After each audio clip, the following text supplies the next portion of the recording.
சமூக ஊடகங்களில் இப்போ வந்து வைரலாக போயிட்டுருக்கு என்னென்னா சூரியனோட ஆயுள் காலம் வந்து முடிஞ்சிருச்சு, பூமியோட சரிபாதி ஆயுளும் முடிஞ்சிருச்சு அப்படின்னு சொல்கிறாங்க. இது எந்த அளவுக்கு உண்மையா, இதில் சும்மா வதந்தியாக சொல்கிறாங்களான்றதை சொல்லுங்கள் சார்.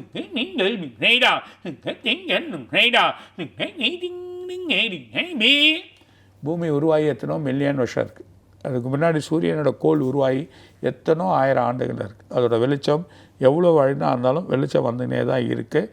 அது ரீஜென்ரேஷன்ஸ் போல். இந்த சூரியனோட தன்மையே ரீஜென்ரேஷன். சில சமயம் கொதிக்கும், சில சமயம் கொதித்து அதில் இருக்கக்கூடிய வெப்பங்கள் நெருப்புகளை கக்கும். அந்த மாதிரி நிலைகள் இருக்கக்கூடியதான் அந்த சூரியனோட. ஆனால் அது ஒரு எரிபொருள். அந்த எரிபொருள் எரிஞ்சின்னு தான் எத்தனோ ஆயிரம் வருஷமாக, எத்தனோ மில்லியன் வருஷமாக எரிஞ்சின்னு இருக்குது. அந்த மில்லியன்ஸ் வருஷம் அவ்வளோ சீக்கிரத்தில் கெடுன்றது ஒரு செயல் கிடையாது.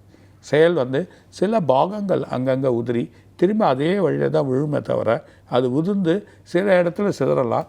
ஆனால் அதோடய பாகங்கள் அதுக்குள்ளேயே தான் அமைக்கப்பட்டிருக்கும். அதுதான் இந்த உலகத்தோட அமைப்பே. ஒரு பூமி தன்னோட செயலில் வந்து மிதந்துன்னு தான் இருக்குது. இந்த பூமி நம்ம ஒரு பாகத்தில் மிதந்துன்னு இருக்கோம். ஒரு கிரகங்கள் எப்படி பிளானட் இருக்கோ, அதாவது ஒரு குரு பிளானட் இருக்கட்டும், அதே மாதிரி சனி பிளானட் இருக்கும், சுக்கிரன் பிளானட் இருக்கும், எல்லா பிளானட்டுமே ஒரு மிதந்து இருக்கிறப்போ அந்த பிளானட்லேருந்து பூமியை பார்க்குறப்போ பூமி ஒரு பிளானட்டில் ஒரு ஆகாசத்தில் பறந்துன்னு தான் இருக்குது. ஸோ அது மிதந்து தான் இருக்குது. 24 மணி நேரமாக தன்னோட செயலை வந்து தன்னை சுற்றி கூடினவை. ரெண்டாவது, இந்த பூமி யோனி பீடமாக இருக்குது. யோனின்றது ஆகாஷ். தன்னோட நிலையை வந்து வாங்கிக்கினே இருக்கக்கூடிய தன்மை இந்த பூமிக்கு மட்டும்தான் உண்டு. அதனால்தான் புவியீர்ப்பு தன்மை அமைக்கப்பட்டிருக்கு. அதனால் பர்டிகுலர் பாகங்கள் வெடிக்கும், பர்டிகுலர் பாகங்கள் வெடித்து சிதறமே தவிர அந்த பாகங்கள் எல்லாமே அதுக்குள்ளே தான் விழுந்துக்கும், அதுக்குள்ளேயே தான் இருக்கும், அதுக்குள்ளேயே தான் வழியாக இருக்கும். ஸோ அது திரும்பி அதை ரீசர்க்குலேஷன் பண்ணிக்கும், பண்ணிக்கும், திரும்ப ஒரு இடத்துலேருந்து வேறு இடத்துக்கு போய் அந்த வழிகள் மாறும். ஸோ தண்ணி அதிலேருந்து ஃபில் பண்ணிக்கும். அந்த மாதிரி ஒரு சூழ்நிலைகள் இந்த பூமி இருக்கிறதுனால அழிவுன்றது இருக்கலாம், ஆனால் பேரழிவுன்றது கிடையாது.